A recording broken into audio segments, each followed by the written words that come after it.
দর্শক এই মুহূর্তে বরিশালে আছেন সহকর্মী পারভেজ। সেখানকার সবশেষ পরিস্থিতি জানাচ্ছেন সহকর্মী পারভেজ। গতকাল কিন্তু আসলে প্রচারণা শেষ হয়েছে, আপনি জানেন। এখন শুধু প্রতীক্ষার পালা যে কবে আসলে সাধারণ মানুষ ভোট দিবে, তার নিজের ভোটটা নিজে ভোট কেন্দ্রে গিয়ে নিশ্চিত করবে। এই অঞ্চলে আসলে বরিশাল সংসদীয় 6টি আসন রয়েছে। সেই আসনে কিন্তু আমরা যে আসনটা রয়েছে এই মুহূর্তে বরিশাল সদর 5 আসন, যেটা রিটার্নিং কর্মকর্তার কার্যালয়ের সামনে এই মুহূর্তে রয়েছে, জেলা প্রশাসকের কার্যালয়ের সামনে। হেতু তথ্য দিয়ে রাখছি আপনাকে। 6টি আসনের মধ্যে মোট ভোটার সংখ্যা রয়েছে প্রায় 23 লাখ। বরিশাল সদর ও সিটি কর্পোরেশন সহ 5টি আসন এবং এই আসনের মোট ভোটার সংখ্যা রয়েছে 4,93,950 জন। এর মধ্যে নারী ভোটার রয়েছে 2,47,000 এবং পুরুষ ভোটার রয়েছে 2,46,943 জন। এবং এবার কিন্তু হিজড়া নতুন ভোটার রয়েছে প্রায় 10 জন। 22 জানুয়ারি থেকে 10 ফেব্রুয়ারি নির্বাচনী প্রচারণার মধ্য দিয়ে শেষ হলো এই গণসংযোগ, উঠান বৈঠক এবং নির্বাচনী প্রচারণা বা সমাবেশ। পাশাপাশি জেলা প্রশাসকের কিন্তু সকল প্রস্তুতি সম্পন্ন করা হয়েছে। রিটার্নিং কর্মকর্তার কার্যালয় থেকে ইতিমধ্যে প্রস্তুত রাখা হয়েছে, সেনাবাহিনী প্রস্তুত রয়েছে, র্যাব প্রস্তুত রয়েছে, পুলিশের অসংখ্য বাহিনী। আমরা গতকাল কথা বলেছি বরিশাল মেট্রোপলিটন পুলিশ কমিশনারের সাথে। তিনি আমাদেরকে নিশ্চিত করেছেন যে প্রতিটি ভোট কেন্দ্রে আসলে অতিরিক্ত পুলিশ কিন্তু এবার মোতায়েন করা হবে, যাতে নিরাপত্তা এবং নিশ্চিত নিরাপত্তার মধ্যে দিয়ে ভোট সম্পন্ন করা হয়।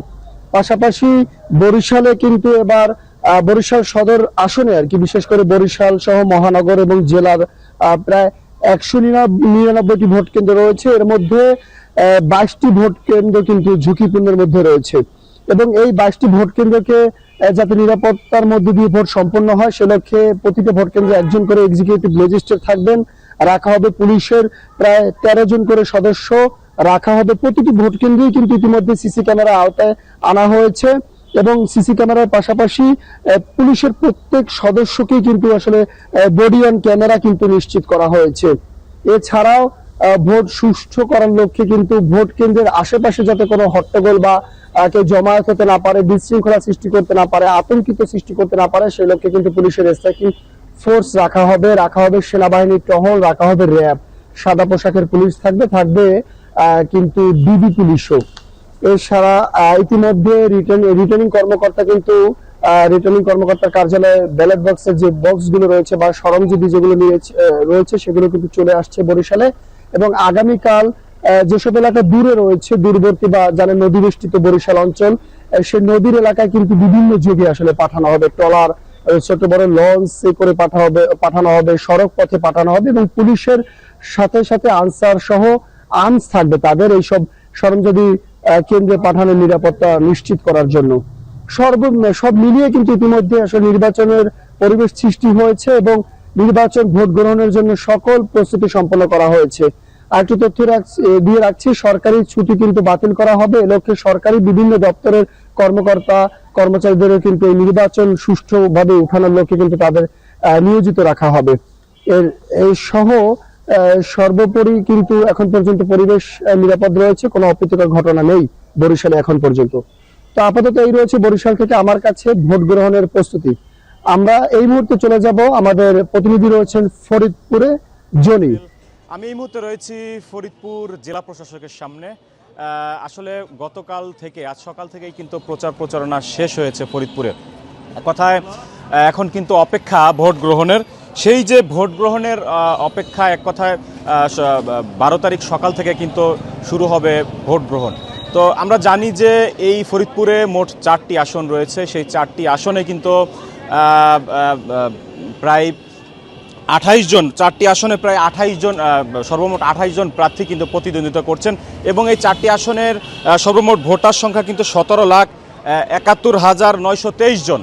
তো আমরা গতকাল থেকে যেটি দেখেছি যে নির্বাচনকে কেন্দ্র করে কিন্তু আসন্ন যে আইনশৃঙ্খলা পরিস্থিতি কিন্তু বাড়ানো হয়েছে। মোড়ে মোড়ে আইনশৃঙ্খলা বাহিনীর সদস্যরা কিন্তু টহল চৌকি বসিয়ে তারা কিন্তু নিরাপত্তা দিচ্ছেন এবং আমরা দেখেছি যে সাদা পোশাকধারী আইনশৃঙ্খলা বাহিনীর সদস্যরাও কিন্তু নিরাপত্তা দিচ্ছেন এবং র্যাব, পুলিশ, বিজিবি থেকে শুরু করে কিন্তু সব ধরনের বাহিনী কিন্তু তৎপর রয়েছে, আমরা যেমনটি জানতে পেরেছি।